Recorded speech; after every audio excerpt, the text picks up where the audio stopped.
నమస్తే అండి. నిన్న జరిగినటువంటి బస్సు యాక్సిడెంట్ కి సంబంధించి ఒక వీడియో ఇప్పుడు బయటకు వచ్చింది. అది ఒక సెన్సేషనల్ వీడియో అని చెప్పొచ్చు.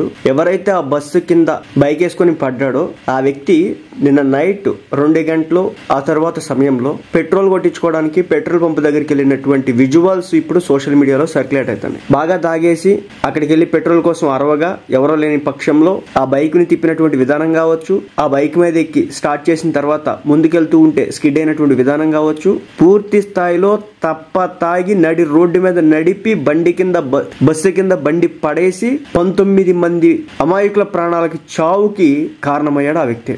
అయితే ఏంటంటే ఇక్కడ తెలిసిన మరో విషయం, ఈ ఇన్సిడెంట్ లో ఒక వ్యక్తి కాదు 2 వ్యక్తులు ఉన్నారు. ఒకటి వచ్చేసి శివశంకర్, మరో వ్యక్తి వచ్చేసి ఎర్రి స్వామి అని అంటున్నారు. అతని పేరు పూర్తిగా తెలియాల్సి ఉంది. అతను బండి వెనుక కూర్చున్నాడని అంటున్నారు. ఈ ఘటన జరిగిన తర్వాత ఆ బండి వెనుక కూర్చున్నటువంటి వ్యక్తి ఒక్కసారిగా ఎగిరి పడిన తర్వాత అక్కడి నుంచి చిన్న చిన్న గాయాలతో ఇంటికి వెళ్ళిపోయినట్లుగా చెప్తున్నారు. అంటే పెట్రోల్ బంక్ లో వీళ్ళు చేసినటువంటి నిర్వాకంతోనే అర్థమైంది వీళ్ళు ఏ స్థాయిలో తాగి ఉన్నారనేది. ఇప్పటి వరకు మనం బస్సోడు తప్పు అనుకుంటున్నాం, కానీ అంతకు మించి మొత్తం తప్పు బైక్ వాడిదే. బస్సు కరెక్ట్ రూట్ లోనే వెళ్తుంది, కరెక్ట్ గానే పోతున్నాడు. బస్సు కిందకి పెట్టేసి దాన్ని యాక్సిడెంట్ చేసి అంతా కారణమయ్యాడు. రెండోది బస్సు వాళ్ళది తప్పు లేదంటే బస్సు వాళ్ళది కూడా తప్పు ఉంది. ఎలా అంటే ప్రయాణికుల్ని సరైన టైంలో లేపకపోవడం. ఇంకో పక్క ఏంటంటే ఆ బస్సులో దాదాపు 100కు పైగా ఫోన్లట, స్మార్ట్ ఫోన్స్ ని తీసుకెళ్తున్నారట. లగేజ్ క్యాబిన్ లో వాటిని ఒక చోట నుంచి ఇంకో చోట తరలిస్తున్నారు.